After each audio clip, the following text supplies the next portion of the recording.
श्रीनाथ जी, यमुना जी और श्री महाप्रभु जी, ये तीनों स्वरूप एक ही है। स्वरूप भेद भले ही दिखाई दे रहा हो, लेकिन तत्व एक ही विद्यमान है। और इन तीनों को एक जानना ही पुष्टि मार्गीय वैष्णव का विवेक है। ये तीनों जब जीव पर कृपा करते हैं, तभी जाकर उस जीव की पुष्टि मार्ग के अंदर उन्नति होती है और भगवत धाम की प्राप्ति होती है। श्रीनाथ जी वो जीव का वर्ण करते हैं, श्री महाप्रभु जी उस जीव को ब्रह्म संबंध देते हैं। चाहे वो वल्लभकुल परिवार कोई भी हो, कोई भी वंश हो, उस वंश में श्री वल्लभ का अंश है और उस अंश के माध्यम से श्री वल्लभ ही स्वयं ये ब्रह्म संबंध करवाते हैं। तो वर्ण श्रीनाथ जी ने किया, ब्रह्म संबंध श्री महाप्रभु जी ने दिया। और ब्रह्म संबंध लेने के बाद जब जब भगवत सेवा के अंदर उस जीव की रुचि बढ़ने लगती है और बढ़ती जाए, तो समझ लेना चाहिए कि उस वक्त उस पर श्री यमुना जी की कृपा हुई है। श्री यमुना जी भक्ति को अभिवृद्ध करते हैं। श्री महाप्रभु जी ने दैवी जीवों के उद्धार के लिए दैवोद्धार प्रयत्नात्मा पूरे भारत की परिक्रमा की, खुले पैर परिक्रमा की। कुछ कुछ उन्होंने नियम लिए थे। कौन कहता है पुष्टि मार्ग में नियम नहीं है?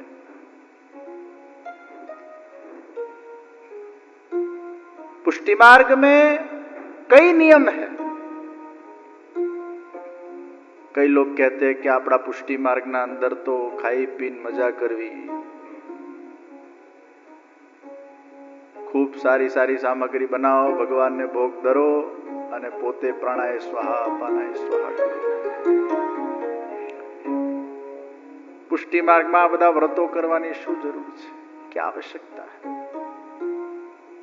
याद रखिएगा, पुष्टि मार्ग के अंदर भी कुछ नियमावली है। एक बार श्री गोसाई जी जब संध्या वंदन कर रहे थे, तब एक व्यक्ति उनको जब मिलने आए तो पूछने लगे कि आप तो पूर्ण पुरुषोत्तम हो, आपको संध्या वंदन करने की क्या आवश्यकता है? साक्षात श्रीनाथ जी जब आपसे बात करते हो, आपके गोद में विराजते हो, आपको साक्षात्कार हो और आप स्वयं ही श्रीनाथ जी का स्वरूप हो, फिर आपको ये सब कर्मकांड, संध्या वंदन, हवन आदि, ये जप तप करने की आवश्यकता क्या है? गोसाई जी ने बहुत अच्छा उत्तर दिया कि भक्ति वो फूल है और ये कर्मकांड वो कांटे हैं। कर्मकांड रूपी कांटों के माध्यम से ही इस फूल की सुरक्षा होती है। तो फूल की भी आवश्यकता है और ये फूल की सुरक्षा के लिए ये कर्मकांड भी वो वर्णाश्रम धर्म के तहत, ये देह धर्म के तहत उसकी भी आवश्यकता है। और इसलिए वल्लभकुल परिवार में संध्या वंदन का भी विशेष क्रम है।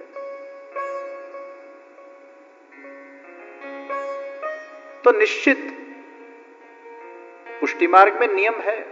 महाप्रभु जी ने जो पृथ्वी परिक्रमा के दौरान जो कुछ नियम लिए, खुले पैर चलना, अब वो क्या आवश्यकता थी? अपने आप को कष्ट देने की कोई आवश्यकता नहीं थी, लेकिन अपने चरण से, अपने वो चरण की ऊर्जा से पूरी धरा को पावन करने का श्री महाप्रभु जी का मनोरथ और भाव था।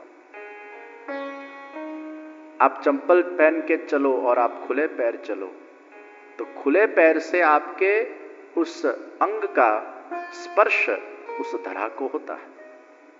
और अब तो साइंस भी मानता है कि कुछ समय खुले पैर भी चलना चाहिए। आजकल पाश्चात्य संस्कृति के आधार के ऊपर कई लोगों के अंदर ये गलत आदत पड़ गई है कि घर में भी चप्पल पहन के चलते हैं। उतना सारा पैर की सुरक्षा करते हैं कि पैर में जरा भी चीरा ना पड़ जाए। और इसलिए कई लोगों के पैर इतने सुरक्षित रहते हैं कि उसमें एक तिराड़ दिखाई नहीं देती है। भले हमारे वाटरप्रूफिंग नहीं होने से यहाँ दीवार में तिराड़ पड़ जाती है, वो लोग पैर का इतना ध्यान रखते हैं कि एक भी तिराड़ नहीं पड़नी चाहिए, बहुत ध्यान रखते हैं। और मैं तो कहता हूं रखना भी चाहिए, अच्छी बात है। अभी मैं कोई आयुर्वेदाचार्य को सुन रहा था कि बुखार जब आता है तो पैरासीटामोल नहीं लेनी चाहिए, पैरासीटामोल के बहुत सारे साइड इफेक्ट्स है, पैरासीटामोल वो लीवर को डैमेज करता है। और आज हम देख रहे हैं कितने सारे लोगों को लीवर की तकलीफ हो रही है इन गोलियों के कारण शायद। तो उसने बहुत अच्छा एक तरीका बताया कि जब आपको बुखार आए तो गर्म पानी करके उसमें पैर डालो, और गर्म पानी करके उसमें पैर डालकर फिर आप गर्म पानी को पियो, और ये कॉम्बिनेशन के माध्यम से धीरे धीरे आपको गर्मी लगने लगेगी और बुखार उतरता जाएगा। ये आयुर्वेदिक पद्धति है। तो पैर का एक बहुत बड़ा संबंध, और आपने देखा होगा वो डायबिटीज वालों को भी ये लोग कहते हैं कि वो नीम की और उसकी चटनी बनाकर उसमें पैर रखो और फिर धीरे धीरे करते करते वो जिह्वा पर वो नीम का स्वाद आ जाएगा। तो पैर से ऊर्जा ग्रहित होती है, और इसलिए खुले पैर भी चलना चाहिए, जिससे वो अर्थ का जो ग्रेविटी है उसकी एनर्जी हमें प्राप्त हो। महाप्रभु जी ने पूरे भारत की खुले पैर परिक्रमा की, यह उनका नियम था। पूरी धरा को पावन करना था। हमारे पूरे देह की जो सात्विक एनर्जी है और देह का जो पूरा सत्व है वो हमारे पैर में है, चरण में है। इसलिए चरण स्पर्श। महाप्रभु जी ने नियम लिया था कि पक्के मकान में वो नहीं रहेंगे। श्री महाप्रभु जी ने नियम लिया था कि सिए हुए कपड़ों को भी वो नहीं पहनेंगे। श्री महाप्रभु जी ने नियम लिया था वो स्वयं रसोई बनाएंगे, स्वयं अपने हाथों से ठाकुर जी को भोग धरेंगे और स्वयं उसका ग्रहण करेंगे, प्रसाद स्वयं पाकी खुद बनाएंगे। इसके पीछे का भी एक साइंस, दूसरे के द्वारा बनाई गई रसोई में दूसरे के भाव, दूसरे का स्पर्श, हाथों के अंदर भी एनर्जी रहती है। अब तो अच्छा है वो मशीन भी आ गई है कुछ बनाने की जिसमें हाथ न लगे, तो हाइजीनिकली देखा जाए तो अच्छी बात है। लेकिन अगर कोई घर के व्यक्ति बना रहे हो तो भले हाथ से बनाए, वो स्पर्श की भी एक ऊर्जा रहती है, वो मनोभाव उस वक्त जो रसोई बनाने के वक्त होता है उसका भी एक प्रभाव वो रसोई पे पड़ता है। और इसलिए श्री महाप्रभु जी स्वयं बनाते थे, बहुत कठिन नियम है, स्वयं भोग धरते थे और फिर स्वयं उसका प्रसाद पाते थे। श्री महाप्रभु जी का नियम था कि कम बोलना, अर्थात कई लोग बोलते पुष्टि मार्ग में मौन कहां है, वो तो अन्य संप्रदाय में है। पुष्टि मार्ग में मौन है, असदालाप नहीं करना है, महाप्रभु जी का निर्देश। अन्यथा कोई भी चर्चा प्रपंच न करते हुए, अन्य के दोष न देखते हुए, अन्य के अंदर के विकार न देखते हुए, अन्य कोई कारण बिना की चर्चा न करते हुए केवल मात्र आवश्यक शब्दों को ही बोलना और अपनी ऊर्जा को संपूर्ण रीत से अपने अंदर समाहित रखना, ये महाप्रभु जी का नियम था। तो भगवद वार्ता सत्संग के अलावा श्री महाप्रभु जी बहुत विशेष कोई चर्चा नहीं करते थे। ये महाप्रभु जी के सब नियम थे।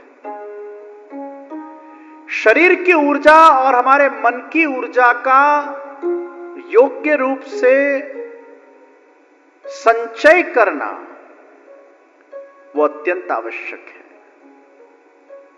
अगर जीवन में कुछ पाना है, अगर जीवन में कुछ करना है, अगर जीवन के अंदर एक्स्ट्रा ऑर्डिनरी कुछ प्राप्त करना है तो व्यक्ति को कुछ पाने के लिए कुछ खोना पड़ता है। उसको हर एक प्रकार के कंफर्ट्स मिले और फिर उसके आधार पर अपने जीवन को जिए, यह संभव नहीं हो सकता है।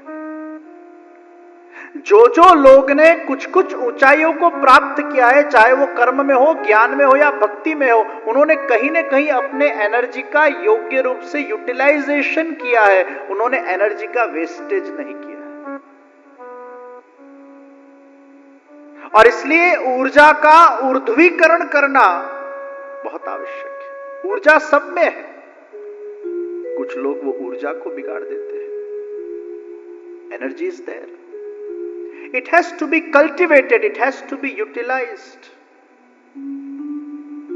और इसलिए कुछ वर्षों के पश्चात जब व्यक्ति में ज्ञान और वैराग पैदा हो जाए और भगवान की भक्ति का सुंदर समन्वय हो जाए, उसके जीवन में ज्ञान वैराग युक्त भक्ति प्रकट हो जाए, तब उसको स्वतः ही कुछ कुछ भौतिक विषयों में से उसका चित्त उठ जाएगा। आप देखिए, शरीर का भी व्यय ऊर्जा का व्यय होता है। कैसे आपकी शरीर के ऊर्जा का व्यय होता है? तो पहला, अतिशय सोने से भी शरीर में प्रमाद पैदा होता है और वो शरीर की ऊर्जा को व्यय करता है। अब आप अपने आप को पूछ लीजिए, आप कितने घंटे सोते हो?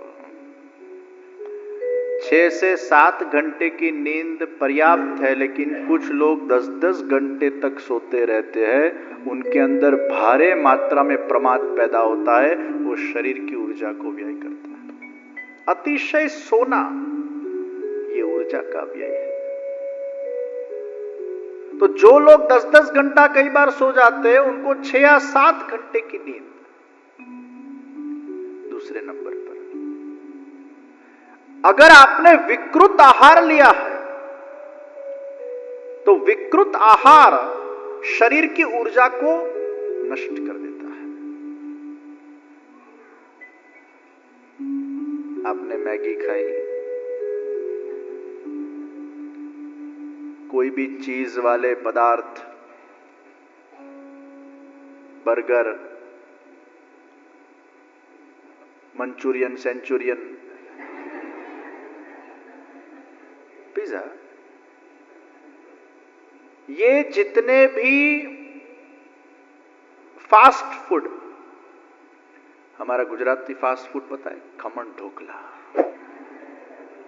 फर्मेंटेड, ये जितनी फर्मेंटेड चीज व्यक्ति खाता है, और वो भी अगर उसने रात को लेट 9 बजे 10 बजे खाया और फिर सोडा पी पी कर उसको पचाने का उद्यम करता है,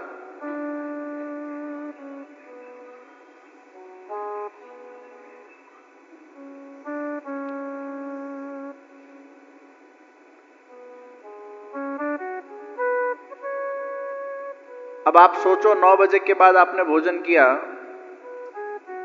और फिर आप सो गए।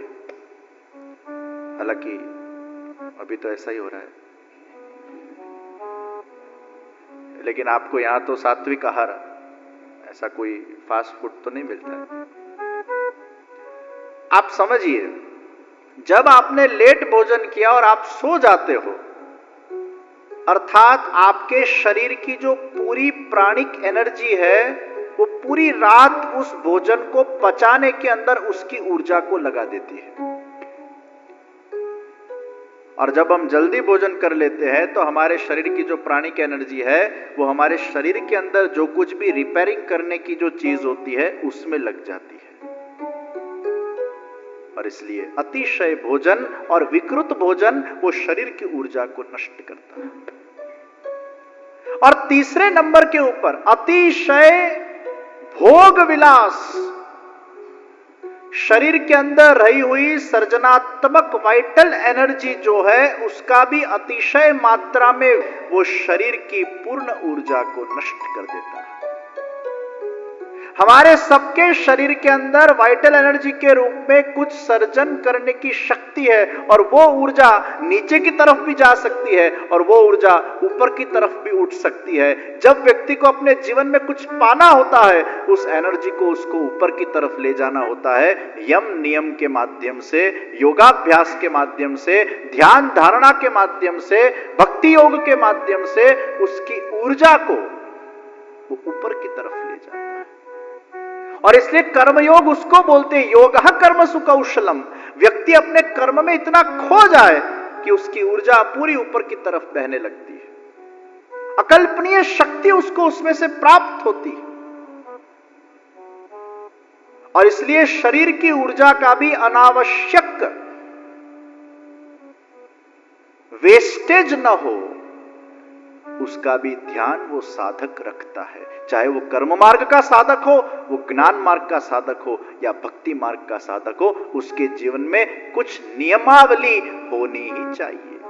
कुछ अगर एक्स्ट्रा ऑर्डिनरी उसको करना है या पाना है, या कोई अंदरूनी शक्ति का विकास करना है, या कोई एक्स्ट्रा ऑर्डिनरी शक्तियों को प्राप्त करना है, तो ऊर्जा का वेस्टेज नहीं होना चाहिए।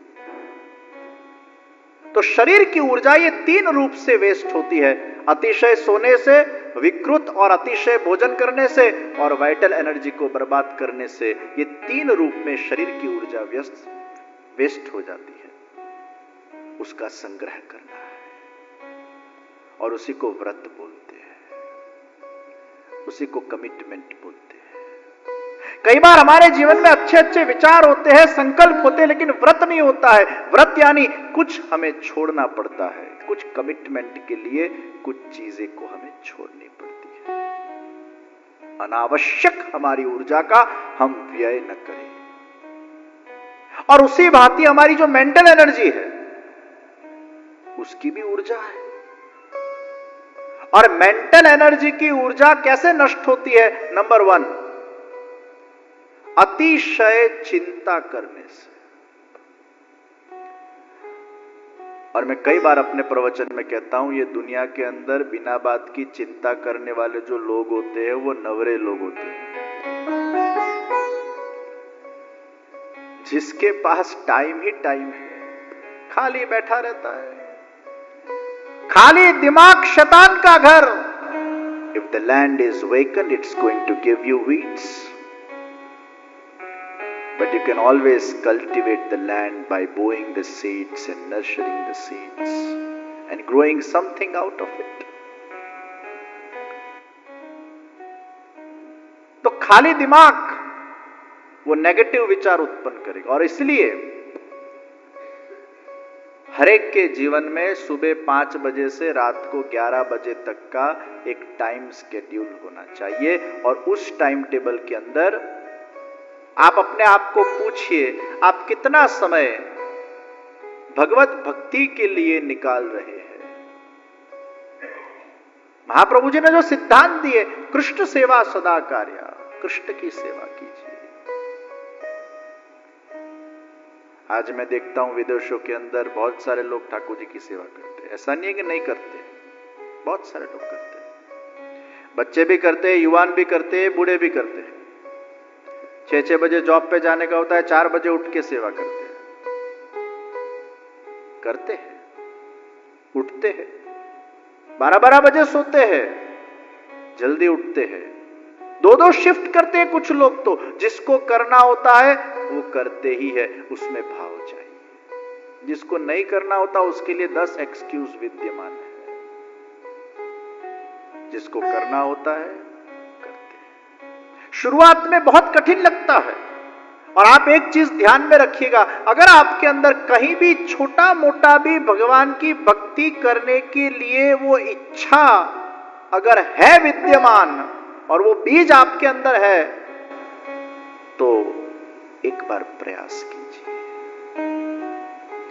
अधुनावृत्ति मुझे करना है। कई लोगों को हम पूछते हैं, ठाकुर जी ने सेवा करो छो, ये तो कृपा था त्यारे करसो, अंत तक नहीं कर पाते। कई लोग फिर सब बहाने करते हैं, બસ આ દીકરા દીકરી પરણી જાય ને એટલે આપણે પછી સેવા જ કરવાની છે, બીજું શું કામ। कई लोग ऐसे तो इच्छा तो बहुत होती है लेकिन हम कर नहीं पाते। ऐसे लोगों को मैं खास कहना चाहूंगा कि जिन लोगों के मन में ठाकुर जी की सेवा करने की इच्छा इवन 2% भी है, लेकिन 98% कहीं ना कोई बीच में अगर विघ्न आ रहे हैं, कोई ऐसे थॉट्स आ रहे हैं जो हमें रोक रहा है, तो वो 2% भी काफी है।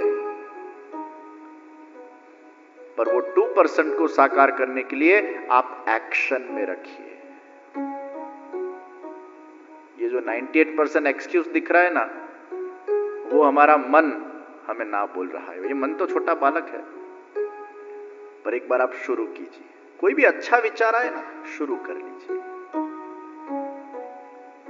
शुरू करो। चिंता मत करो ये कैसे होगा, एक बार शुरू करो। Just start, get started and then leave everything in the lotus feet of God. Thakur ji निश्चित उसको पूरा करेंगे। First get started. ये स्टार्टिंग ही नहीं होता है, वो स्टार्ट करने के पहले 10 बार, अगर तैरना सीखने जाओगे तो पानी में कूदने से पहले ही अगर 10 बार सोच करोगे तो कूद ही नहीं पाए।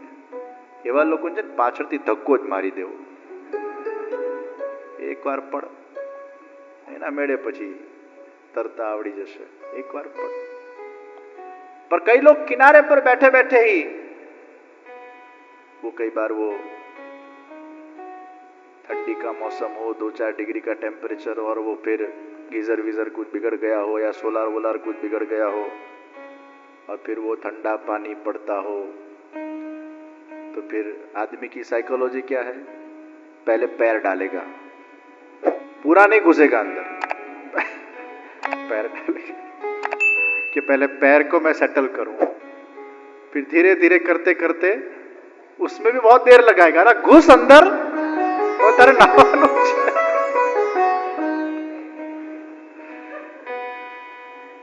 और एक बार वो घुस जाए फिर झंझनाटी हो जाएगी और फिर उसका बॉडी सेटल हो जाता है।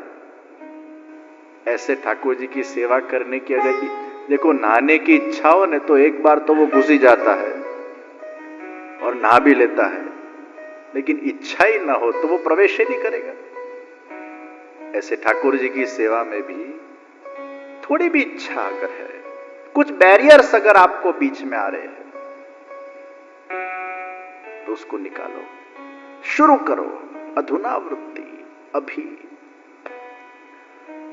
हम गुस्सा अभी करते हैं ना, उसको पोस्टपोन करते हैं। काले तारा पर 5 वागे जोरदार गुस्सो करीश, तैयार रह जाए। अधुना वृत्ति। व्यसन हम पोस्टपोन नहीं करते हैं, गुस्सा पोस्टपोन नहीं करते हैं, अभी होता है। से भक्ति भी शुरू करो। And once you get started, it happens naturally. Start कीजिए।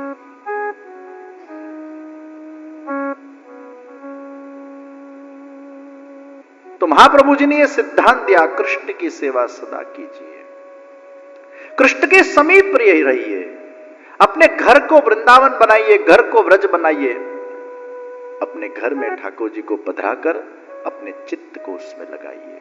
यह श्रेष्ठ साधन है, श्रेष्ठ प्रकार है मन को प्रभु में जोड़ने के लिए। तो हमारे मन की ऊर्जा का व्यय अतिशय चिंता से होता है। आप अपने टाइम टेबल में भगवत भक्ति का एक योग्य समय निर्धारित कीजिए, क्योंकि जितने भगवान के साथ आप कनेक्ट होते जाओगे, उतनी ही चिंताओं में से मुक्त होते जाओगे। आज आप देखिए हरिनाम संकीर्तन में कितने लोग जुड़ रहे हैं देश विदेश से, और उनके मन की चिंताओं का अगर आप मापदंड देखोगे, धीरे धीरे कम हो रही है। प्रभु की सेवा के माध्यम से, प्रभु के संकीर्तन के माध्यम से, प्रभु के सत्संग के माध्यम से हम जितना प्रभु के नजदीक जाएंगे, हम चिंता मुक्त हो जाएंगे। तो चिंता करने से हमारी मेंटल एनर्जी का व्यय होता है। दूसरे नंबर पर अतिशय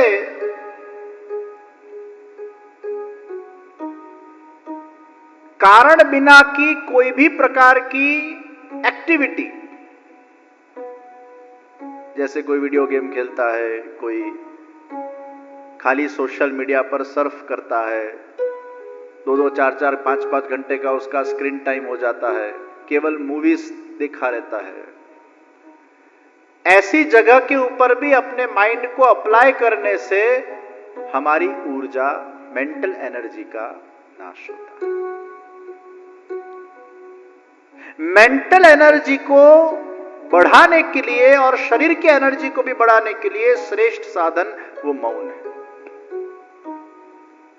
और इसलिए वल्लभाचार्य जी महाप्रभु जी ने भी पृथ्वी परिक्रमा के दौरान ये मौन रखा था। भगवत चर्चा के अलावा निरर्थक कोई भी प्रकार की चर्चा नहीं करनी। महाप्रभु जी तो पूर्ण पुरुषोत्तम थे, लेकिन फिर भी शरीर की ऊर्जा और मेंटल एनर्जी ये दोनों को संग्रहित किया और इसलिए खुले पैर चल सके। और कहां कहां महाप्रभु जी ने अपने पदार्पण किए, बद्रीनाथ केदारनाथ तक चढ़े। कई बार हमें लगता है ये कैसे होगा, कैसे कर पाएंगे।